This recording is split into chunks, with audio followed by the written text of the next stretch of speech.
நீங்கள் வீடு கட்டிட்டு இருக்கீங்களா? நான் சொல்ல போகிற இந்த விஷயம் உங்களுக்கு ரொம்பவே யூஸ்ஃபுல்லாக இருக்கும்னு நினைக்கிறேன். சேவ் பண்ணி வச்சுக்கோங்க. ஸோ பொதுவாக வந்து வீடு கட்டிட்டு இருக்கும்போது நம்மளோட பாத்ரூம் கன்ஸ்ட்ரக்ட் பண்ணிட்டு இருக்கும்போது நீங்கள் பண்ண வேண்டிய முக்கியமான விஷயம் என்னன்னு பார்த்தீங்கன்னா, நம்மளோட பாத்ரூமில் இருக்க ப்ளம்பிங் லைன் எங்கெங்கெல்லாம் ஒர்க் பண்ணியிருக்காங்கன்னு சொல்லிட்டு ஒரு ஃபோட்டோவோ இல்லை வீடியோ எடுத்து வச்சுக்கோங்க. ஏன்னு கேட்டிங்கன்னா, ஃபியூச்சரில் வந்து நம்ம பாத்ரூம் ஒரு டைல் ஒர்க் எல்லாம் முடிஞ்சதுக்கப்புறம் அந்த பாத்ரூமில் பார்த்தீங்கன்னா சோப் ஸ்டாண்ட் அடிப்போம், டவல் ராட் அடிப்போம். ஸோ இது மாதிரி மிரர் ஃபிக்ஸ் பண்ணுவோம். ஸோ இந்த மாதிரி ஃபிக்ஸ் பண்ணும்போது வந்து டேரெக்டாக வந்து பைப்பில் ஃபில் பண்ணுறதுக்கான சான்சஸ் வந்து ரொம்பவே இருக்குங்க. இது மாதிரி நம்ம ஃபோட்டோஸ் வீடியோஸ் எடுத்து வைக்கிறது மூலிமா நான் ப்ளம்பிங் லைனில் டேரெக்டாக நம்ம வந்து ஸ்க்ரூஸ் பண்ணிட மாட்டோம். ப்ளம்பிங் லைன் டேமேஜ் ஆகிறது வந்து தடுக்கலாங்க. ஸோ ரெண்டாவது விஷயம் என்னன்னு பார்த்தீங்கன்னா, நம்ம பாத்ரூமில் எப்பயுமே வந்து உட்டன் டோர் தாங்க நம்ம இவ்வளோ நாள் போட்டுட்டு இருக்கோம். ஸோ உட்டன் டோருக்கு பதிலாக இப்போ இண்டஸ்ட்ரியில் பார்த்தீங்கன்னா வந்து WPCன்னு ஒரு மெட்டீரியல் வந்துருக்குங்க. ஸோ இந்த மெட்டீரியல் பார்த்தீங்கன்னா உட் பிளாஸ்டிக் காம்போசிட்னு சொல்லுவாங்க. ஸோ உட்டும் பிளாஸ்டிக்கும் மிக்ஸ் பண்ண ஒரு மெட்டீரியல். ஸோ இது யூஸ் பண்ணுறது மூலமா 100% வந்து வாட்டர் வந்து அப்சர்வ் பண்ணுங்க. இன்னொரு விஷயம், இந்த டோரோட லைஃப் டைமே வந்து இன்க்ரீஸ் பண்ணுங்க.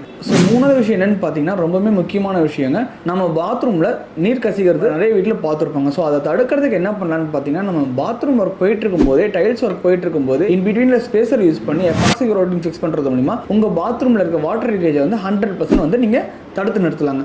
நான் சொன்ன இந்த விஷயம் உங்களுக்கு ரொம்பவே யூஸ்ஃபுல்லாக இருக்கும்னு நினைக்கிறேன். ஸோ இந்த மாதிரியான யூஸ்ஃபுல்லான இன்டீரியர் டிப்ஸ் தெரிஞ்சுக்க நம்ம பேஜை ஃபாலோ பண்ணிக்கோங்க.